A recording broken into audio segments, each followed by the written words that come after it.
Hey guys, how's it going? Today I have a quick overview and review of the DEWALT DCS391 Cordless 20 volt max circular saw. I was going to say skill saw, but that's not right.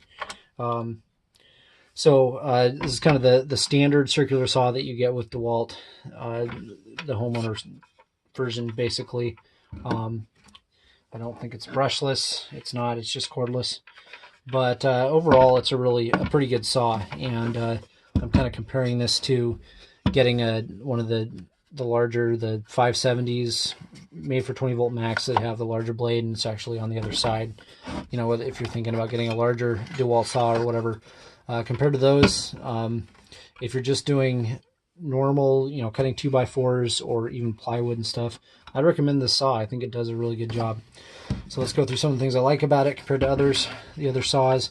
I have a DCS 570B, and I've used that, or the DCS 570. I use that quite a bit, and for a lot of things, I like this saw better.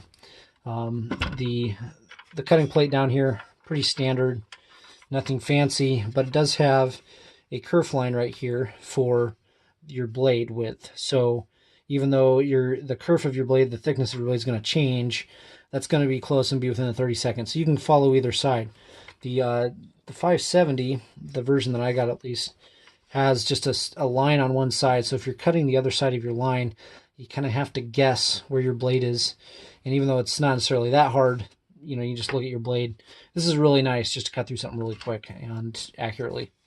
So it has guides for if you want to put an edge tool on there so you can cut strips. You can get that.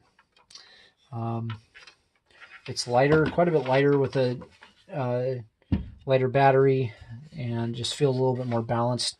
The blade is on the side that the right-handers like. I'm a lefty, so I prefer the blade on the other side so I can see it better, but this still works fine, and I can trust that line there on the plate. So the adjustment for the depth is right here.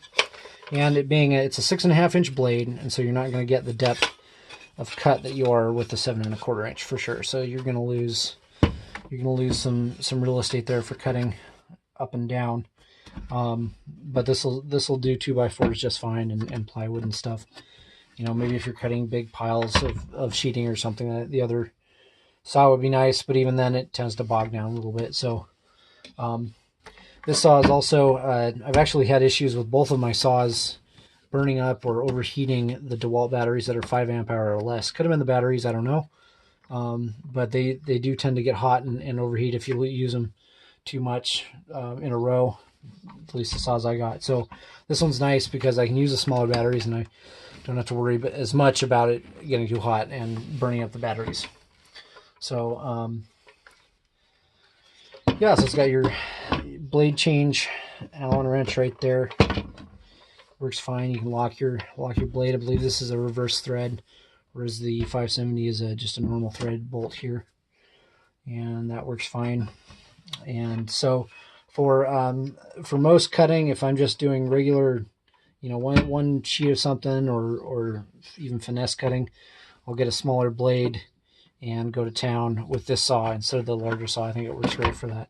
So it is nice that the other saw has a larger blade, so this is a little bit of a unique size. You have to obviously buy that. You're not going to, you know, have your corded model and your cordless running the same one probably. But all in all, it's been a good saw. I've had it for a long time, and it's never quit on me. It's always been running just fine. It's taken its fair share of abuse too. So yeah, hopefully you got a little bit out of this video, and if you disagree or agree, or want to know something else about the saw, let me know in the comments below. I'd really appreciate a like.